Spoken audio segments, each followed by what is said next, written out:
Viewer discretion is advised.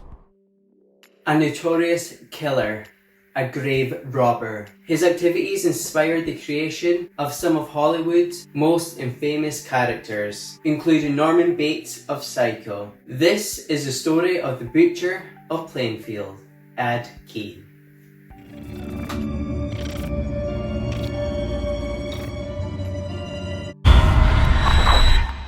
Edward Theodore Gein was born August 27, 1906. In La Crosse, Wisconsin, the son of George, a timid alcoholic father, and Augusta, a fanatically religious mother. He grew up alongside his brother Henry. Around 1915, Augusta moved the family to a farm outside Plainfield, Wisconsin. Gein rarely left the farm, only to attend school. After George died in 1940, Gein and Henry started working odd jobs to help support the family. In 1944, the brothers were burning brush on the property. When the fire raged out of control, Henry was found dead.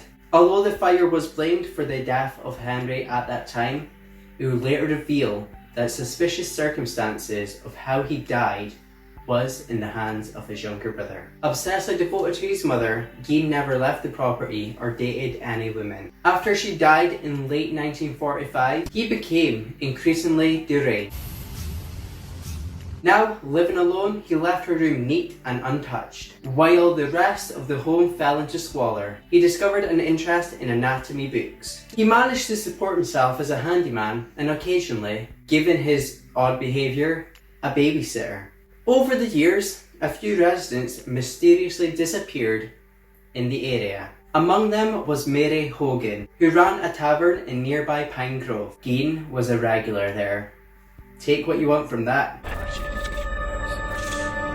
On November 16, 1957, Bernice Warden was reported missing from her hardware store in Plainfield, with the cash register also gone with a blood trail leading out of the back door. Her son Frank, a deputy sheriff, was extremely wary of Mr. Gein's behaviour, and the reclusive man was later apprehended at a neighbour's house. The authorities sent to Gein's home that night were greeted by the gruesome sight of Warden's headless, gutted body hanging from the ceiling. Further investigation yielded shocking discoveries, including organs kept in jars and skull heads used as bowls. Under questioning, Gein confessed the murders of both women, Hogan and Warden. He then admitted to digging up numerous corpses, for cutting up body parts, practicing necrophilia, and fashioning masks and suits out of skin to wear around his home. With that sort of evidence, authorities tried to link him to the numerous disappearances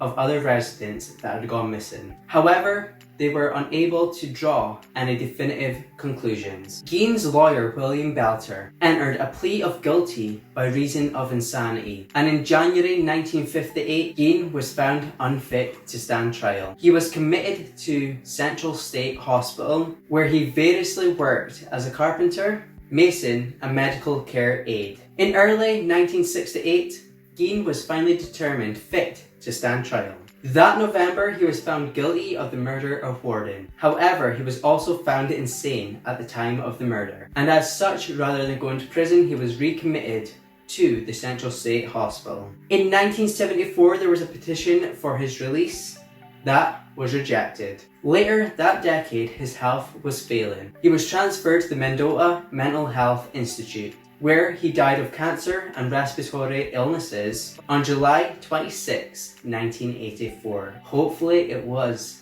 a painful death. The story of Gein's gruesome activities strongly influenced Robert Bloch's 1959 novel Psycho, which was adapted to the big screen the following year by Alfred Hitchcock. Additionally, Gein served as a huge inspiration to some major Hollywood characters, including Buffalo Bill, The Silence of the Lambs, and Leatherface, Texas Chainsaw Massacre, and he's been referenced in numerous songs over the years. I'm baffled and shocked. This series is taking me through one of the scariest journeys ever. I am shook to not only murder people, but to also dig up corpses and take their skin off to use them as suits and as masks. That is beyond scary. That is nightmares.